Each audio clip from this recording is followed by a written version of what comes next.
Olá, aqui quem está falando é Celso Garciauer, sou pesquisador da Embrapa Florestas, na área de microbiologia e patologia florestal, formado em engenharia florestal e com doutorado em fitopatologia pela Exalc-USP, e já há algum tempo, já há quase 30 anos, trabalhando justamente nessa área de patologia de doenças em espécies florestais e principalmente em eucalipto. E estamos aqui para comentar um pouquinho sobre os principais problemas e como manejá-los em plantios de eucalipto, as doenças presentes nessas plantações. Já em evento anterior já foi falado bastante sobre a parte de doenças em viveiro pelos colegas, e agora a nossa ideia é repassar algumas informações sobre doenças em eucalipto e como fazer para a gente aplicar um bom controle. Então, assim, nós podemos dizer que a cultura do eucalipto, por todo o seu desenvolvimento, pelo tempo que ele já existe, existem uma série de problemas que foram detectados desde o seu início. Então, nós temos aí problemas associados com fungos, com bactérias e até alguns outros organismos que são encontrados em plantações florestais, seja de pequeno porte ou de grande porte. Assim, esse tema doenças em plantios florestais é um tema bem interessante porque se de um lado nos mostra que não é bem assim que o eucalipto é uma planta, é um deserto verde, como às vezes se comenta, mas existem muitos organismos que estão cada vez mais se adaptando e atacando o eucalipto com uma cultura, de modo que o outro lado importante dessa doença é o caso dos danos que eles acarretam e que acabam podendo levar a prejuízos consideráveis. Desse modo, conhece-se vários tipos de doenças que vamos denominar em dois grupos principais. Doenças bióticas, que são causadas por fungos, bactérias e micro-organismos, e as doenças que nós chamamos de abióticas, que não têm diretamente um agente patogênico, ou nós chamamos de fitopatogênico. E desse modo, nós temos algumas classificações, alguns tipos de doenças que vamos relatar. Algumas das doenças que chamam a atenção, elas têm um impacto direto na produtividade por eliminar indivíduos, por matar as árvores. Então, deste grupo, nós temos algumas doenças importantes, como o caso dos cancros.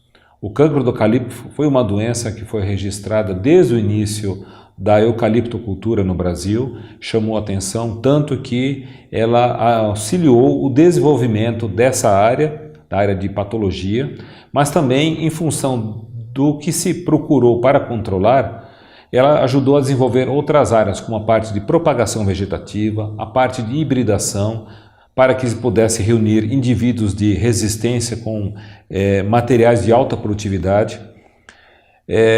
Auxiliou também nessa parte de melhoramento genético. Então, assim, a gente vê que as doenças, tal como as pragas, elas também acabam estimulando a que a silvicultura ela se desenvolva para que se atinja a produtividade desejada sem perda de qualidade e perda de produtividade. Então, os cancros têm ocorrido em espécies florestais pelo mundo, mas no caso do eucalipto, a gente já detectou uma grande quantidade. São várias pesquisas envolvidas por vários institutos, por várias universidades, desde a década de 70, mostrando que o cancro é uma doença importante e naquelas espécies ou materiais genéticos que sejam altamente suscetíveis, a gente percebe que ele causa vários problemas. São inúmeros os fungos que nós temos associados, principalmente com o cancro do eucalipto. O mais conhecido é o Chrysoporte cubensis, anteriormente com outro nome, como Cryphonectra cubensis. Temos também valsa. Temos também um outro gênero de fungo, Botrosfera, que além de causar cancros no tronco, ele pode causar problemas em ramos e ponteiros do eucalipto. Temos também o coniotídeo, que é um outro tipo de cancro, mais localizado, como pequenos pontos ao longo do tronco. Alguns cancros que eles ocorrem não somente na casca da planta, causando a morte da casca, e abre caminho para que fungos do grupo dos basidiomicetos eles consigam penetrar dentro da madeira, causando uma podridão interna ainda com a árvore viva, que a gente às vezes chama de podridão de cerne de árvores vivas. E existe também alguns casos de cancros com algumas bactérias, como o Erwinia piscite, que acabam afetando até o ponteiro, causando a seca do ponteiro. Então são mecanismos que eles, de um modo geral, no caso do cancro, eles afetam a casca, afetam o crescimento da árvore e, em estágios iniciais, esses organismos podem matar a árvore, mostrando aí a importância deles, que aí você vai ter uma redução do seu plantio, da densidade de plantas e, consequentemente, uma menor quantidade de madeira ao final da rotação ou do ciclo.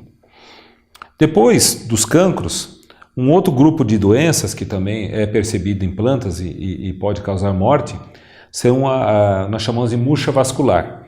Então são fungos que, ao invés do cancro, que cresce mais na casca, na superfície, matando a casca da árvore e consequentemente a árvore, a murcha vascular ele penetra por dentro da planta, atrapalhando a condução da seiva e da água.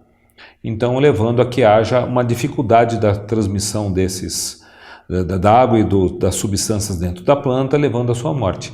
E que pode ser causada por uma bactéria, que nós chamamos de Ralstonia solanacearum, e também por um fungo, que nós chamamos de Ceratocystis fimbriata. Então, nós temos aí um grupo também de doenças importante, porque ele acaba levando à mortalidade das plantas no talhão ou no plantio. Também um outro tipo de problema associado com casca, que chama atenção, e mais em condições tropicais, em condição de alta umidade e temperatura, é denominada de rubelose em função da coloração mais avermelhada que o fungo deixa na superfície da casca. Então nós temos aí o Erythricus salmonicolor, que é um fungo que causa esse problema, mas é em condições muito específicas, normalmente em condições de pluviosidade muito elevada com uma alta temperatura, que nós encontramos em condições praticamente tropicais do Brasil. E eventualmente pode ocorrer em alguns anos, algum verão que seja uma região quente e um verão muito úmido. Mas é uma doença que causa impactos, também existe o secamento do ponteiro e quebramento do ponteiro e depois da morte da árvore, e que nós imaginamos que ainda ele nos estágios iniciais da silvicultura se mostrou importante na região norte e algumas partes da Mata Atlântica, mas que hoje é eventual e pode surgir em condições muito específicas. Então, é uma doença importante, mas que ainda bem que não está tão assim disseminada, como o cancro e a murcha vascular. Os cancros você pode encontrar em praticamente todo o Brasil, principalmente nas regiões mais quentes, a exemplo da murcha vascular por bactéria, nas regiões tropicais, e o ceratocystis você pode encontrar na região sudeste, na região nordeste, em condições mais condição de clima um pouco mais seco. Quer dizer, são praticamente, no caso da murcha, são organismos de solo que acabam penetrando pelas raízes, principalmente, ou levados por insetos e que acabam colonizando e matando a planta. Depois, um outro grupo importante que nós temos são das manchas foliares, que aí nós podemos ter uma situação principalmente de queda de produtividade, porque os fungos acabam afetando a fotossíntese da planta, reduz a quantidade de copa e fatalmente a planta cresce menos. Em estágios muito avançados e com ocorrências contínuas, ela acaba tendo um efeito de também poder levar à morte da planta, porque a planta ela é desfolhada pelo ataque do organismo, e com o tempo a planta tenta recuperar produzindo outra copa. Só que com isso ela vai gastando energia. Então normalmente a gente tem uma ideia que a partir da segunda rebrota ou da terceira em folha da planta, ela praticamente fica tão exaurida que acaba morrendo. Tá? Então existem casos, dependendo da idade da planta, quanto mais jovem, isso pode ser pior. Então nós percebemos que existem alguns casos de outras doenças que impactam de um modo diferente, mas podem levar tanto à redução da produtividade como da qualidade das plantas. E nesse caso também temos vários organismos associados, nós temos fungos e bactérias causando manchas foliares. Os mais conhecidos são Calonectra, ou o anteriormente chamado Cnidocládio, Mycosferella e Teratosfaeria, é um outro grupo de espécies de fungos que tem aumentado sua participação, sua importância, dependendo da espécie de eucalipto que ele ataca ou do clone. Alguns pequenos ataques de Pilidiera fragare, mas que chamam a atenção, e esse fungo Pilidiera ele se associa com Calonectra ou injúrias por insetos. Então algum inseto ataca a folha e ele se aproveita da injúria para penetrar na folha e piorar a situação daquela folha que foi atacada. Nós temos também o caso de alguns fungos que atacam também o tronco, que é o caso do Coambalaria eucalypti, mas para condições assim específicas de alta temperatura também, alta umidade, onde ele coloniza folhas e também brotações e partes do tronco. E pode levar a problemas de crescimento, principalmente na fase inicial do eucalipto. E algumas manchas bacterianas que nós podemos ter a seguinte situação. Elas podem ocorrer especificamente no campo, ou seja, a condição ali já estava presente e o clima e a temperatura favorecem. A sua ocorrência ele vai causar desfolha também, principalmente na parte mais inferior da copa.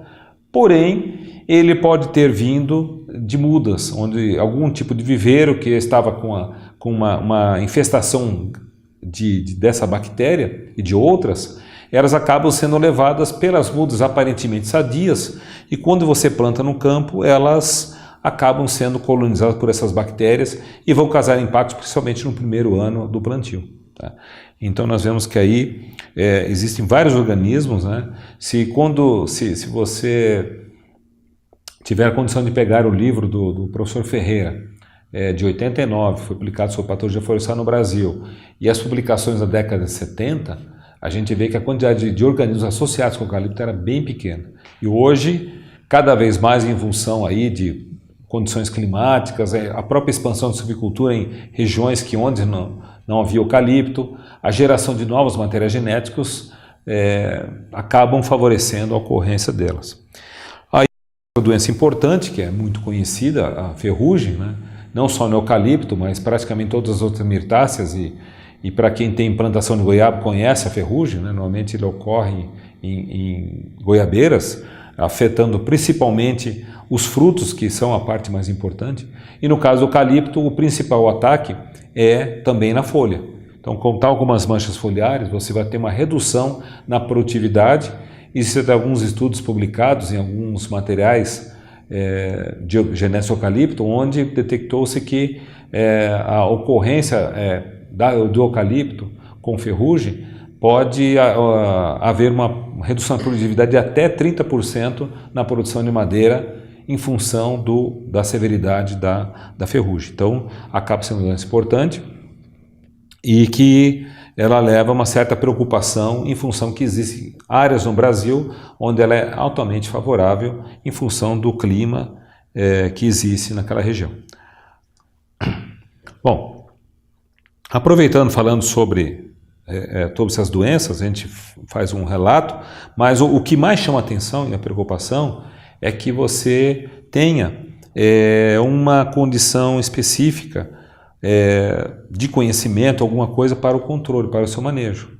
Então nós podemos pensar o seguinte, como controlar as doenças, já que uma vez que elas estão presentes praticamente em todos os plantios que você vai no Brasil. Tá? Então é uma questão de constatação, né? Por isso o que a gente sempre tem recomendado, pensando no manejo, é que o produtor ou o silvicultor, ele faça um monitoramento do seu plantio.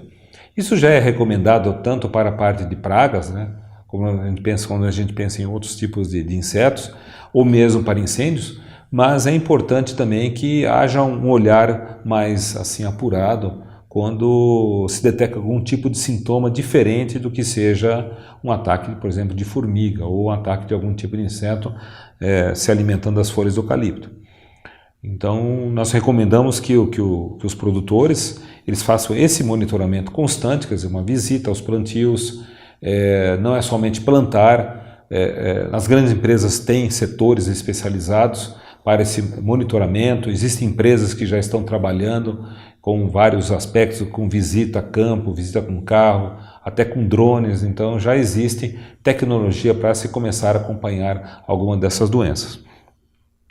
Mas para iniciar uma boa situação, vamos dizer, de um controle até preventivo, a gente tem recomendado o quê? Que até não somente a produção de muda seja bem feita e para que produza mudas sadias, para um bom crescimento da muda, mas que essa muda vá com a sua sanidade garantida para que não leve nenhum tipo de doença do viveiro para o campo. E também para que se pense que essas doenças que possam ocorrer no campo sejam favorecidas por uma muda que seja menos vigorosa, uma muda que já estava doente por um outro tipo de doença, mas que acaba predispondo, enfraquecendo, estressando para a ocorrência de um outro organismo no seu plantio.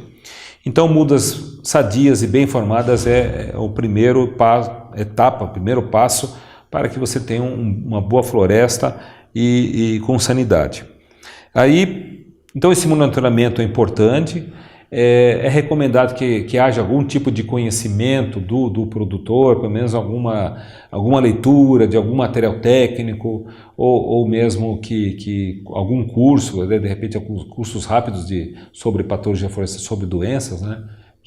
Já existem, para que facilite a diagnose. Caso contrário, é recomendável, se perceber que existe uma ocorrência, uma intensidade elevada, que esse material seja coletado, sejam retiradas amostras de plantas doentes e envio para diagnóstico para confirmação, que isso já vai ajudar nas medidas de controle. Então, o que se pode falar? Bom, se feita a diagnose, você já conhece o teu agente causal, ou seja, você sabe qual que é o fungo, a bactéria que está associada ou causando o problema. Aí nós temos uma etapa que é justamente o que fazer. Nós temos algumas possibilidades. Nós sabemos que na agricultura existe sempre uma preocupação de você aplicar algum tipo de medida de controle, às vezes baseada em produtos químicos, visando a ter uma resposta mais rápida. Mas nem nas doenças, no caso das doenças florestais, nem todas as doenças a gente tem uma condição de um produto químico. Primeiro, que não existe um produto registrado especificamente, mas que necessita de outras medidas que são importantes e às vezes muito mais eficientes do que você fazer uma aplicação de um fungicida ou um produto químico. Existem já alguns produtos registrados atualmente. Hoje temos principalmente para ferrugem do eucalipto, produtos que você pode aplicar no campo, já no viveiro, mas também no campo. Mas também aí vai implicar uma série de necessidades e recomendações técnicas. Você praticamente vai fazer uma aplicação de fungicida se ela for viável, tanto técnica como economicamente. Às vezes é mais recomendável você aguardar o que vai acontecer da doença em função do conhecimento existente, e um exemplo disso é a ferrugem do eucalipto. A gente sabe que a ferrugem do eucalipto ela ocorre principalmente nos 2 primeiros anos, e depois o eucalipto muda a sua fisiologia o seu tipo de crescimento, passando de um crescimento juvenil para um crescimento adulto. E no crescimento adulto as folhas ficam resistentes. Então praticamente se você conseguir a incidência e a severidade sejam baixas na fase inicial, nos 2 primeiros anos, praticamente a doença vai ficar controlada quando houver a substituição dessas folhas juvenis pelas adultas. Então existe praticamente um controle natural da ferrugem do eucalipto, não necessitando de aplicação de algum produto químico. E somente seria em casos muito específicos, mas aí mostrando um outro aspecto, que aquela região é altamente favorável. Então há que se pensar que o plantio de uma espécie resistente às vezes é muito mais importante porque ela vai ficar por muito mais tempo com esse tipo de resultado, de controle da doença. E assim, a maior parte das doenças de campo em eucalipto, a recomendação é que seja plantado algum tipo de espécie ou híbrido ou clone resistente. O problema é a disponibilidade do material. Então, nesse ponto, nós podemos falar que existem duas situações. A primeira situação é a das grandes empresas florestais, onde a pesquisa e os recursos de pessoal, recursos técnicos, científicos, permitem que você desenvolva algum tipo de clone resistente ou selecionar um material resistente para, por exemplo, a ferrugem do eucalipto ou para a mancha foliar. Mas isso vai ficar para as empresas florestais, né? E vai ficar para aquele setor que está sendo fomentado por aquela empresa florestal. Então, praticamente, esse material genético vai ficar indisponível para o restante da sociedade. Por outro lado, alguns dos materiais já foram liberados, que nós temos alguns clones comerciais conhecidos aí de urograndes, que possuem uma certa resistência, por exemplo, à ferrugem e até algumas manchas foliares. Então, existe uma certa chance para o pequeno produtor de ter acesso ou ao material que é comercializado ou o material que ele recebe por ser fomentado de alguma empresa florestal. Mas, de qualquer forma, a gente imagina que o plantio de espécies resistentes sempre será a medida mais adequada e que os órgãos de pesquisa, as instituições de pesquisa e, de um modo geral, estão trabalhando na busca de materiais que apresentem algum tipo de resistência, além da qualidade do material visando a produção de madeira ou celulose, ou, por exemplo, carvão, ele também tem a resistência para doenças. E a outra medida que a gente tem, tirando o aspecto de produto químico, o aspecto de material resistente para as doenças disponíveis, é o que está se fazendo por algumas instituições de zoneamento de áreas livres de doenças. Por quê? Você tem uma garantia que você pode plantar o teu material genético, a tua espécie de eucalipto, o teu clone, numa região que não ocorra uma dada doença. Então é uma ferramenta interessante, isso é feito na agricultura para várias doenças e pragas e que está já há algum tempo sendo feito para espécies florestais e principalmente para o eucalipto. Então várias empresas já têm um zoneamento de todas as suas fazendas florestais, de modo que sabe onde são os principais pontos, e aí naqueles pontos de maior intensidade da doença, você vai plantar um material resistente, porque já ali vai resolver o problema. E nas outras áreas, onde a doença ela tem uma maior dificuldade de ocorrer, você pode plantar um material mais suscetível. Então você faz um zoneamento e distribui o eucalipto de acordo com esse zoneamento. Bom, o segundo ponto que eu falarei sobre doenças em eucalipto, nós chamamos de doenças bióticas, para a gente poder finalizar essa parte importante que dessas situações que ocorrem na floresta de eucalipto. E o que a gente percebe, a primeira coisa que chama atenção é a mortalidade de árvores jovens. E aí, quais são as causas? Algumas das causas, às vezes, são decorrentes até do próprio tipo de plantio, do modo de plantio. E aí, o que concorre para isso? Nós falamos um pouquinho sobre as mudas sadias e bem formadas, e bem produzidas. E aí, a idade da muda também é importante. Por quê? Mudas velhas, o que a gente chama às vezes mudas passadas, elas já passaram praticamente do seu ponto de plantio. Às vezes já estão muito grandes, já estão uma copa elevada, o seu sistema radicular ficou muito tempo dentro do tubete, ou até em alguns casos ainda com saquinho plástico, né? Então, nessa situação, ocorre todo um novelamento e deformação do sistema radicular que ele vai, quando colocado no campo, ele não vai ter uma boa formação. Então, a raiz não vai ter um bom desenvolvimento, você vai ter ali uma situação que a copa precisa de água para a fotossíntese, para poder ter o crescimento da muda, mas infelizmente o sistema radicular está mal formado, mal desenvolvido. Resultado, no período de verão existe uma grande evaporação, evapotranspiração da planta e ela não tem como suprir essa água porque o sistema radicular não está adequado. Isso vai acabar levando à morte da árvore jovem. Pode levar bem na fase inicial, nos primeiros meses, ou até quando vai se complicando, às vezes o sistema radicular vai se deformando a tal ponto que às vezes do primeiro para o segundo ano começa a ocorrer a morte. E normalmente no período mais quente do ano. Outro problema também que a gente, aí tirando da qualidade da muda, mas passando para plantio, é na forma de você plantar. Às vezes, na hora de você passar o subsolador ou de afofar o solo, você coloca a muda e ela acaba sendo soterrada até um ponto que o que vai acontecer? A região que deveria sofrer maior aquecimento, que é na base da muda, ele passa por um processo de aquecer as partes um pouco acima, que era um tecido que não está preparado. Então esse aquecimento excessivo acaba causando uma série de distúrbios na planta, na muda, e leva à morte dela.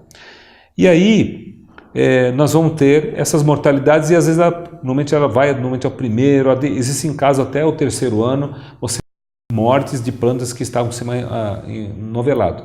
É que dependendo da disponibilidade de água, do período de chuva no verão, né? Se for um verão mais chuvoso, isso pode ser postergado, mas se for um verão mais seco, você tem esse problema. Aí nós temos depois a mortalidade de árvores, de que forma? Por causa dessas condições climáticas diversas. Aí eu vou enumerar algumas aqui que vão ajudar a explicar. Nós temos, por exemplo, o déficit hídrico sazonal, ou seja, a falta de chuva no período que deveria ter justamente essa sua disponibilidade. 2014 foi um exemplo atípico, né? Aqui no sul não houve problema, mas na região sudeste foi problemático. Foi praticamente um ano sem chuva. Quem morava em São Paulo soube dos problemas, né? De falta de água nas cidades, imagina no campo, né? E a gente sempre pensa que, por exemplo, São Paulo é cerrado, os plantios estão concentrados em solos mais arenosos. Aí você vai ter falta de água e falta de nutrientes para a planta. E aí uma série de problemas. Aqui no sul, por exemplo, nós temos ocorrência de geada e vento muito frio, que vão causar congelamento de partes aéreas, às vezes da raiz, levando também a mortalidade da planta. Nesses eventos de tempestade, chuvas e frentes frias, né, e frentes quentes, normalmente nós temos aí queda de granizo e ventos muito fortes, que acabam também afetando o crescimento do eucalipto. E também podemos falar de complexos, que normalmente a gente chama na fitopatologia, são situações que você reúne fatores ambientais adversos que estressam o crescimento da planta, junto com organismos secundários, como fungos, bactérias, insetos, que acabam levando uma morte da planta, um mau crescimento, um mau desenvolvimento, mas eles não ocorrem somente isolados, eles ocorrem em conjunto. Então a gente chama de complexo. E outra coisa que é importante, né, a gente falamos de insetos, mas os insetos são importantes porque eles abrem caminhos, às vezes um incêndio fraco, leve, ele acaba abrindo uma porta de entrada para micro-organismos e acabam entrando na planta e matando a planta. Às vezes não foi o incêndio que matou, mas depois o fungo que penetrou pela rachadura e acabou causando a morte. Falando outra coisa interessante, gomose e pau preto, que a gente encontra em alguns plantios, principalmente plantios seminais, ou plantios por semente. Ocorrem em algumas situações, algumas espécies que ainda não foram bem dominadas, bem domesticadas, por uma falta de adequação climática que chama atenção. Mas a incidência normalmente é baixa e não tem causado muitos problemas, mas o aspecto da árvore escura e totalmente escura chama atenção, mas ainda bem que a incidência é pequena. Bom, o manejo e controle nessa situação, o que nós temos? É praticamente somente essa parte de mudas, onde você pode controlar e afetar isso daí. Então, a qualidade da muda, como você plantar, e você melhorar o seu plantio desde o começo. Quando você pensa com condições climáticas diversas, praticamente nós não temos muito o que fazer. Aí é praticamente uma situação de replantio, substituição de uma espécie que foi mais afetada. No caso de geada, você tem espécies como o Eucalyptus bentami, que ele é mais resistente à geada do que o grandes, ou o próprio urograndes. Aí você pode ter alguma coisa, né? E no restante é praticamente controle de incêndio e talvez alguma adubação de recuperação das plantas afetadas. É o que nós teremos para manejo e controle. E também existem muitas coisas acontecendo no eucalipto, como já falamos dos insetos, mas também de animais roedores, pássaros atacando, e às vezes as pessoas vêm nos contactar dizendo que existe algum problema de doença. E, na verdade, ataques eventuais desses outros organismos maiores, né? Principalmente animais. Então, pessoal, seria o principal que eu teria para falar, né? Então, das doenças que nós podemos encontrar nas plantações de eucalipto, como manejá-las, existe a necessidade do conhecimento do que está causando o problema, isso é um primeiro ponto. A necessidade do monitoramento, do acompanhamento do seu plantio florestal, para que seja detectado nas fases mais iniciais, e as medidas de controle vão depender muito mais do que está acontecendo, tanto pelo clima como pela própria material genético que está plantando. Então, assim, eu agradeço a coordenação do evento, a participação, coloco à disposição para dúvidas e esclarecimentos posteriores, seja via chat ou via e-mail, O meu e-mail para contato é celso.auer@embrapa.br e ficamos à disposição para poder auxiliar em alguma dúvida que vocês tenham. Muito obrigado.